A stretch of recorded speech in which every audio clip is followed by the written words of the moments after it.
created an ancient civilization and society. Our societies were kept intact out of reverence, not intelligence. The white man has too many geniuses. That's why he is fucking up the planet, because the white man is too smart. He is smarter than nature. Am I right? He has outsmarted nature. He's too smart. And everywhere we have become smarter, or as smart as him, that's the where we are colonialized the most. And where we are at in the dumbest is where we see the less white people. Am I correct? There's something about that. There's something about that we need to look at. I talked to a Ghanaian today,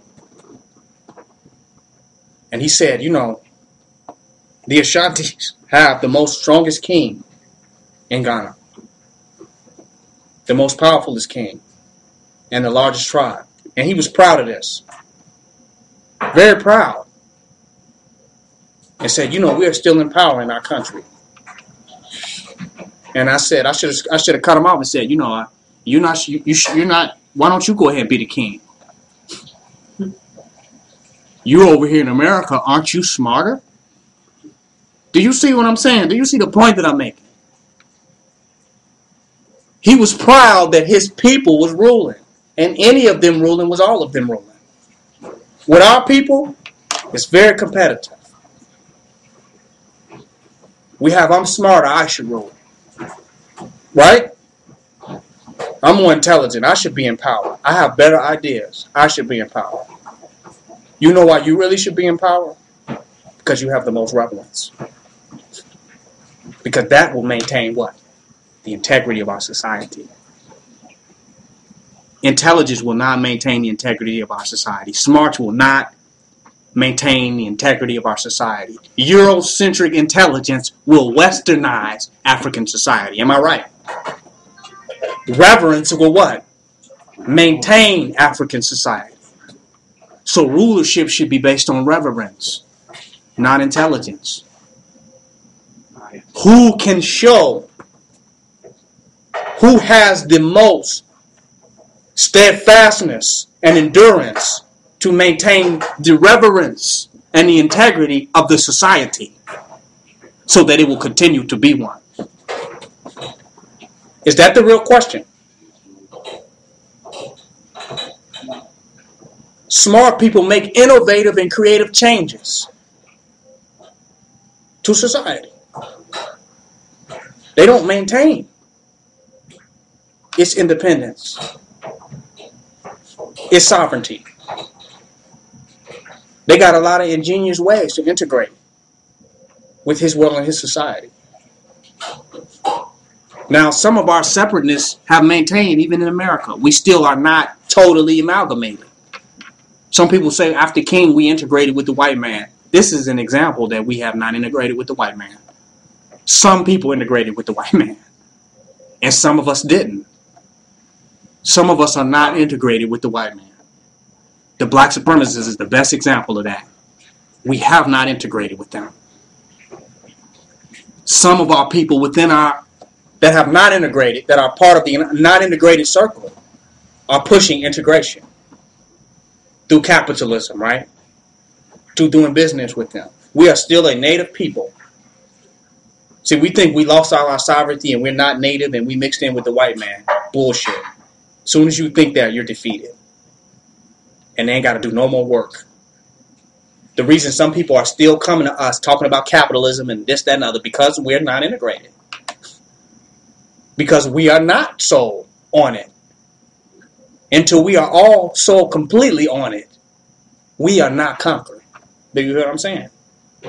We represent the part of our people that are unconquered. We have a spirit in us of not being conquered and not being integrated into white supremacy.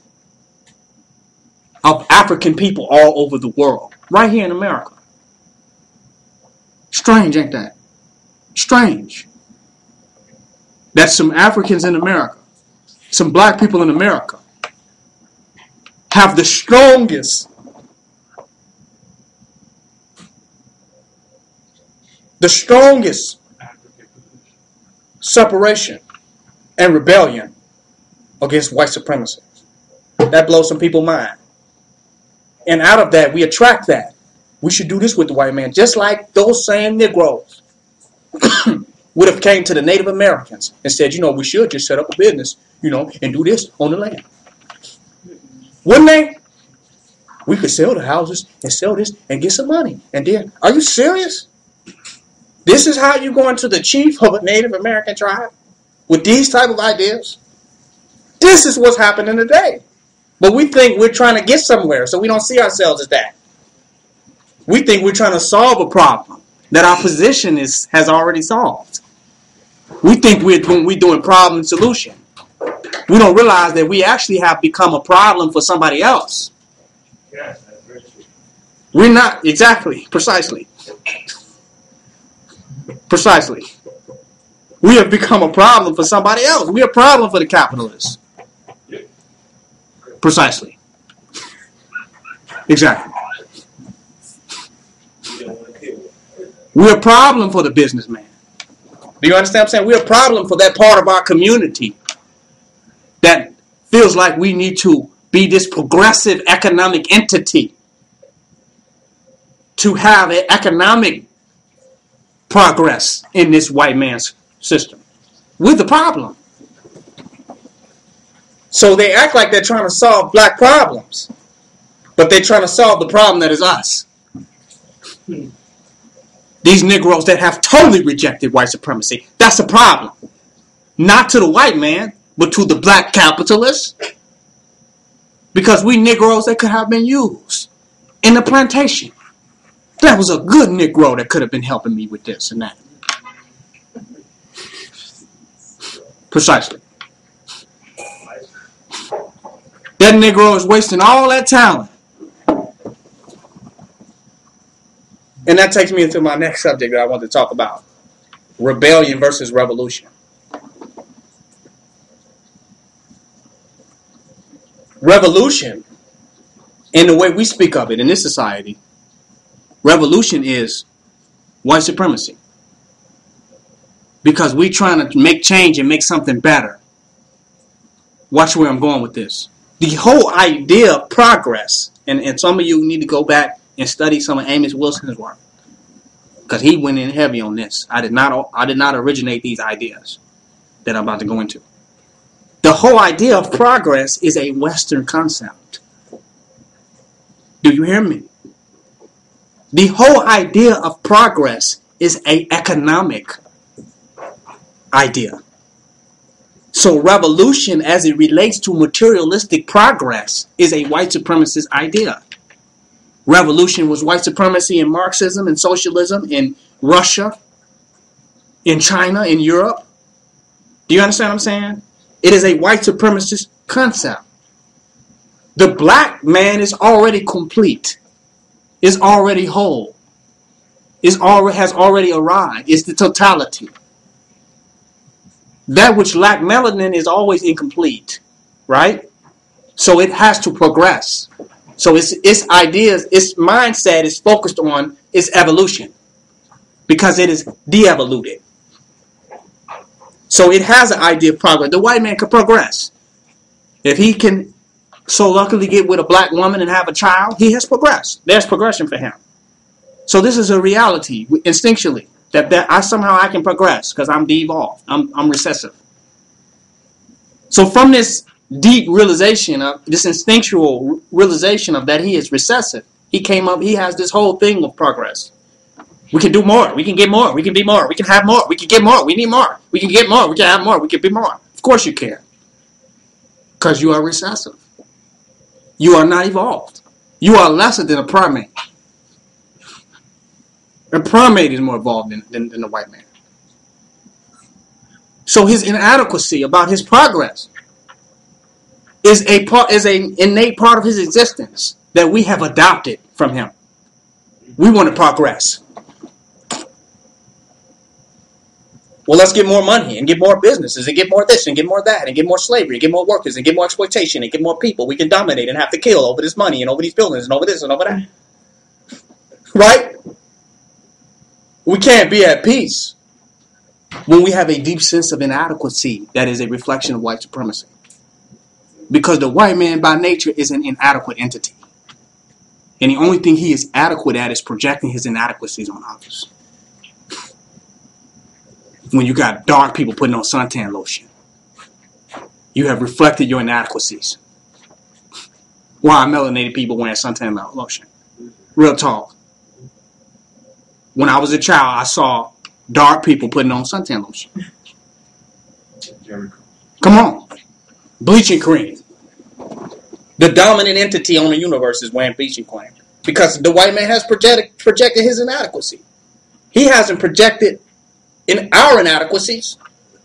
He has introduced the idea of inadequacy as his inadequate ass existence.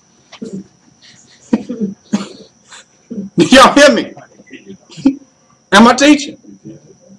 So the whole idea of capitalism and materialism and getting more and greed and consumerism is a pathology of inadequacy. It's psychopathic.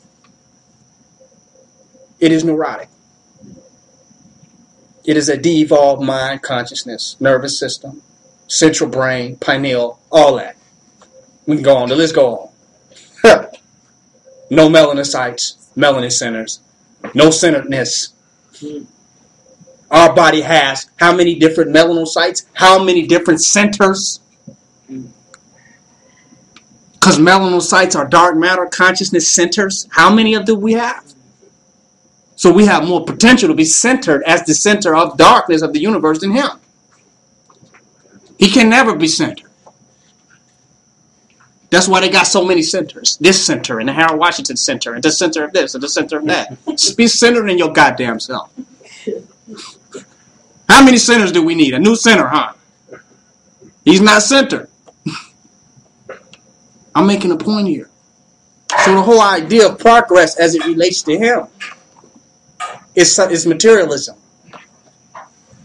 He created that out of his inadequacies. But if you're whole and complete as a melanated entity, a divine entity, you don't need anything. You complete. So it ain't that you're lazy. He say you're lazy. What makes you lazy is that you're not quick to fulfill his inadequacies. But you're not. You're reflecting having zero inadequacies and not wanting to do anything within his world and his society. Because to do something there, you have to have an inadequacy about yourself to even want to do any of that.